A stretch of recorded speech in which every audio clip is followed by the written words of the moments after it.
bonjour tout le monde. Je suis donc heureux et avec un grand plaisir que je suis parmi vous, grâce à l'invitation des organisateurs à leur tête, professeur Ayata et monsieur Rachid Boukham et Brahim Bouaz. Donc je les remercie beaucoup pour cette invitation qui m'a permis donc de vous présenter des résultats d'une recherche que j'appelle du port. Donc vous allez voir que cette recherche-là, que ce thème-là est développé avec peu de moyens.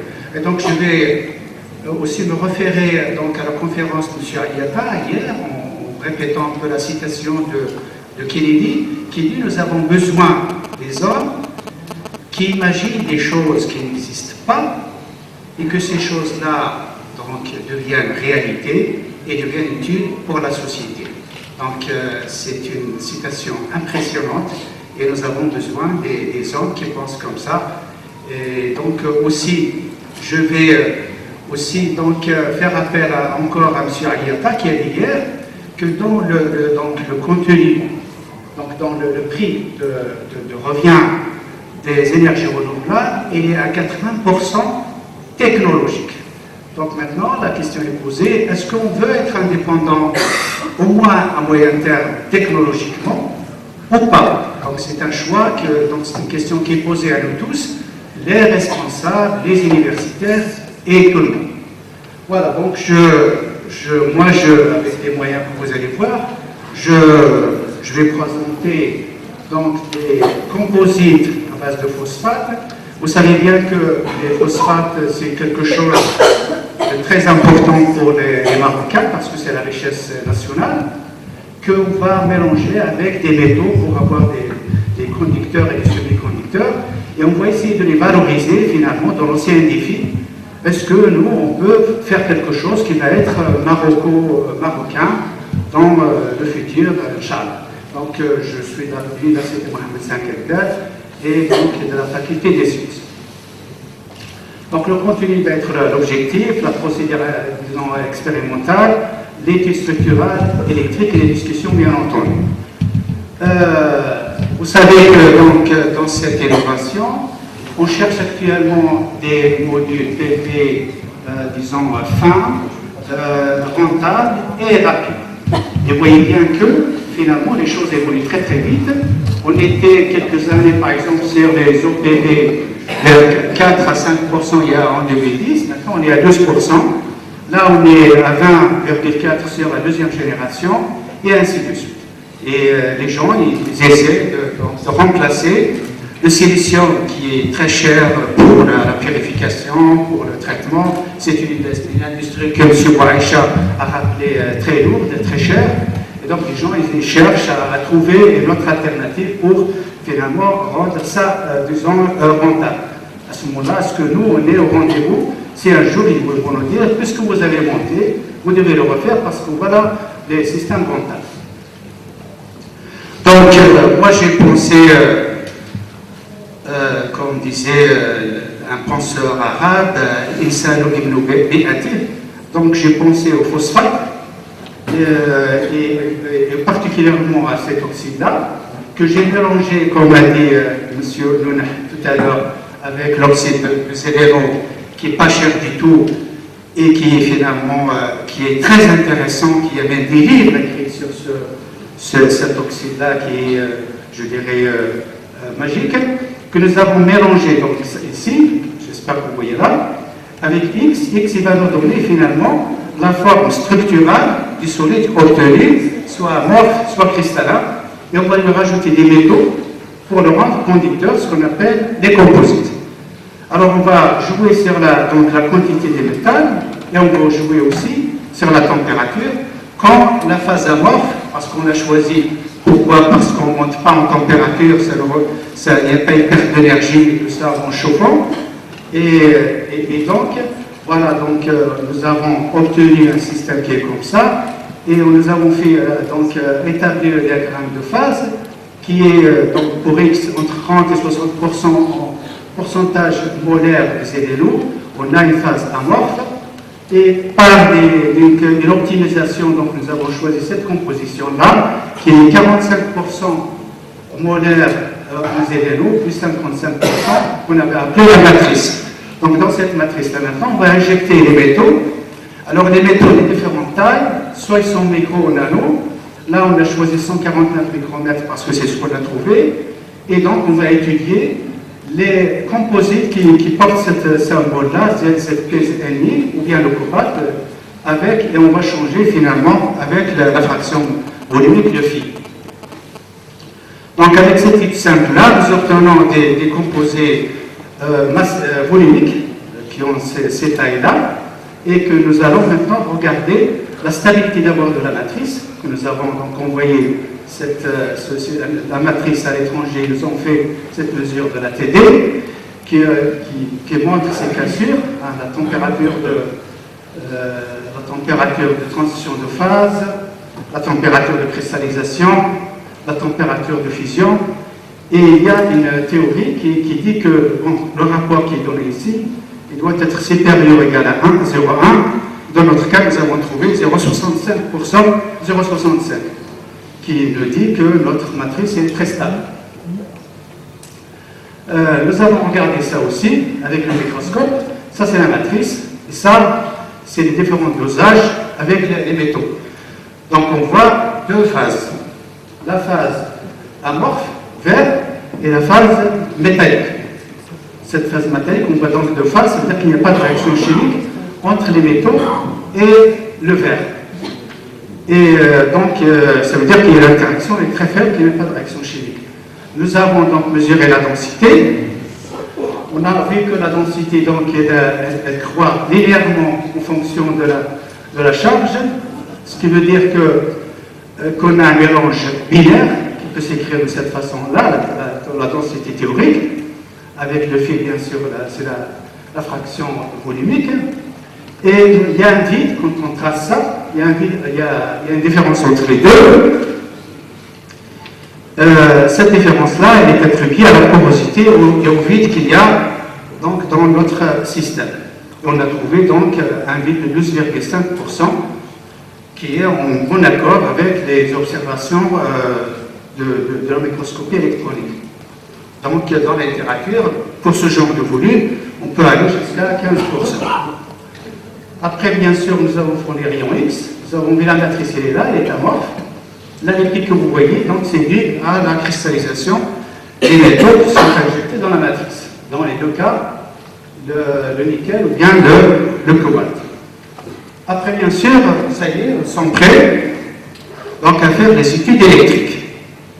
Alors, nous avons fait donc la conductivité d'abord en fonction de la charge, et on voit quelque chose de très intéressant, à savoir qu'on a quelque chose pratiquement isolant, qui augmente en fonction de la fraction volumique, et à un certain moment, on passe carrément à la phase conductrice.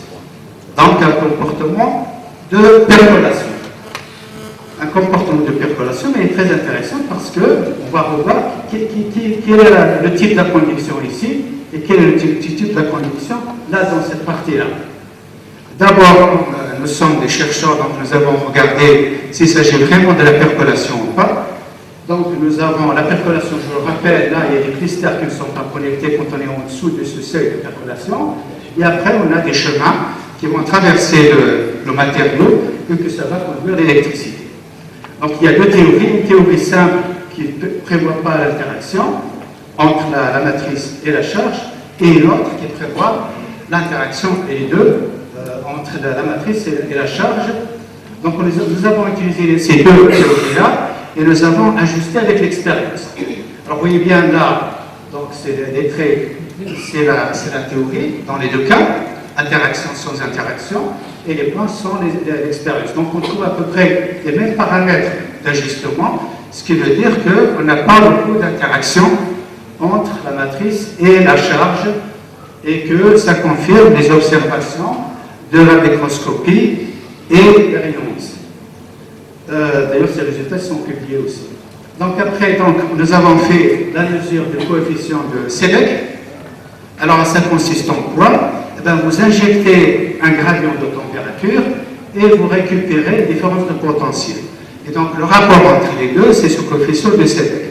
Ce coefficient de Seebeck-là est très intéressant parce que c'est lui qui va donner le type de conduction. Est-ce qu'on a un type d'électron ou bien un type de trou? Alors, donc les résultats sont portés ici. Donc on a une zone de type P, et on a une zone, après le seuil, parce que ça c'est la conductivité, une zone de type N. Donc tout dans les deux cas, pour le nickel et pour le cobalt. Donc un physicien, il voit très vite qu'on pourrait faire une jonction Pn, qui est à l'origine de la cellule solaire, comme a été montré par l'Olivier, par Monard et d'autres. Alors, et là aussi, on pourrait donc prendre, disons, à des concentrations bien définies, on peut moduler le gap qui est très important, comme cela a été donc démontré par Wise. Et donc, nous avons imaginé un truc comme ça, comme vous le savez, donc une image très simple de la cellule solaire, à savoir faire une couche de type N, ici, en jonction avec une couche de type P, et donc vous envoyez des photons solaires, vous créez à ce moment-là, vous éjectez les électrons, et vous créez des trous, les deux sont conducteurs. Il ne faut pas qu'ils se compensent, sinon c'est pas assez. Il faut les faire partir sur les électrodes pour réaliser la conduction. Donc nous avons rêvé de faire des couches minces avec le produit. Nous avons commencé avec des moyens très simples, sur le gel, et les films que nous avons obtenus ne sont pas des grandes qualités. Il y a 3 doctorants actuellement qui travaillent sur ce sujet-là. Voilà donc le rêve, si vous voulez. Il y a un autre aspect pour ces produits-là, c'est un aspect donc thermoélectrique.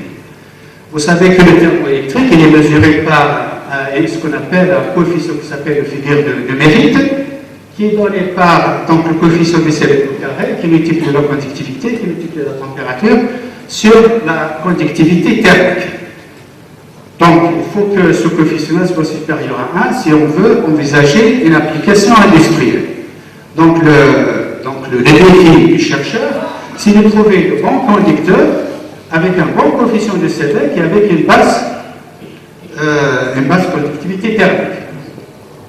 Alors, c'est ce que nous avons fait. Donc, nous n'avons pas pu mesurer la conductivité thermique parce que c'est un montage assez compliqué. Nous sommes contentés de ce produit-là qui s'appelle le facteur de puissance. Alors, nous avons donc déterminé le facteur de puissance. Dans ce cas, nous l'avons trouvé à 2 à la puissance moins 4 watts mètre moins 1 Kelvin au carré. Et nous l'avons comparé avec la littérature. Alors, nous l'avons comparé avec ces composés-là, qu'on voit bien qu'il est plus élevé que ces composés-là qui sont déjà publiés et qui sont recuits à haute température. Nous, nos échantillons ne sont pas recuits, ils sont traités à la température ambiante et là, on essaie juste un petit peu au-dessus de la température ambiante. Donc, c'est des composés, des matériaux très prometteurs encore dans la thermoélectricité. Donc, nous avons aussi regardé donc, la variation de ce coefficient de Seebeck en fonction de la température. Et nous avons obtenu des résultats très élevés en valeur absolue, 5000 et 8000 pour le cobalt. Ce qui va augmenter encore le pouvoir, donc le facteur de puissance. Oui, nous avons aussi mesuré donc, la conductivité en fonction de la température au-dessus du seuil, à différents pourcentages. Qu'est-ce qu'on voit? On a un conducteur, à une certaine température, le système devient isolant. Donc voilà encore une autre application à envisager, par exemple, les interrupteurs électroniques. C'est-à-dire que vous avez un fusible, vous avez un courant qui va arriver, il va chauffer, eh bien, votre fusible, il va devenir isolant, il va couper le passage du courant. Donc ce qu'on appelle les fusibles de protection des systèmes. Et ça s'appelle donc le coefficient de température positif. Là, vous voyez bien que ces conducteurs, et là, ça devient isolant. Nous avons regardé, est-ce que ce système-là est réversible? Est-ce que, par exemple, quand je fais ça, est-ce que mon système, il est mort ou bien il est réversible? Il est réversible. On a trouvé qu'il était complètement réversible, ça veut dire qu'on peut chauffer, refroidir et tomber toujours sur ses pieds, comme on dit. Nous avons aussi, comme étant des chercheurs, regardé l'origine de cette transition-là. Et donc nous avons mesuré l'expansion volumique et nous avons trouvé que finalement c'est un avantage des phosphates, ils se dilatent, autour de ces températures-là. Et donc c'est ça l'origine, c'est-à-dire quand c'est se dilate, les connexions électriques qui se perdent et le système devient isolé. Il y a des théories aussi qui confirment ça, qui disent que la conductivité électrique, elle varie comme l'exponentielle de moins alpha sur t, tel que le alpha, c'est le coefficient de l'expansion volumique. Nous avons regardé aussi donc la basse température, donc au-dessus du seuil de percolation. Là, c'est des mécanismes, donc les conditions de semi-conducteur avec différents mécanismes. Je ne vais pas me rattarder là-dessus. Nous avons fait aussi des mesures en fonction de la fréquence. Et nous avons vu qu'au-dessus du seuil, ça varie avec la fréquence, mais au-dessus, c'est constant. Donc nous avons essayé de comprendre ce problème-là, et nous avons donc imaginé que la conductivité ne peut être qu'une conductivité du courant continu et une conductivité alternative. La conductivité alternative, il peut être une constante qui multiplie la fréquence à la puissance S. S, c'est un exposant. Et donc, au-dessus du seuil, nous avons une conduction carrément continue au-dessus, et en dessous, nous avons une conduction alternative qui est sous cette forme-là, qui a des facteurs de 0,7 pour les plus dosés et de 0,5 pour les moins dosés, mais toujours en dessous du seuil de percolation. Voilà, donc je dois remercier quand même mes étudiants qui sont un peu à Omar, Mohamed Azir, Najwa Bouboudienne, Mariama, qui sont ici présents. Je dois remercier aussi les enseignants avec qui je travaille à l'étranger, Gabriel Pilko de l'Université Polytechnique, Benavente de CECIC, Pereira de CECIC, et M. Lucas de l'Université de Limoges. Je dois remercier aussi le CNRST parce que ce travail-là a été fait dans une action intégrée entre le CNRST et le CNRS ou le CECIC. Donc je vous remercie. Je suis à temps. Exactement. Merci beaucoup.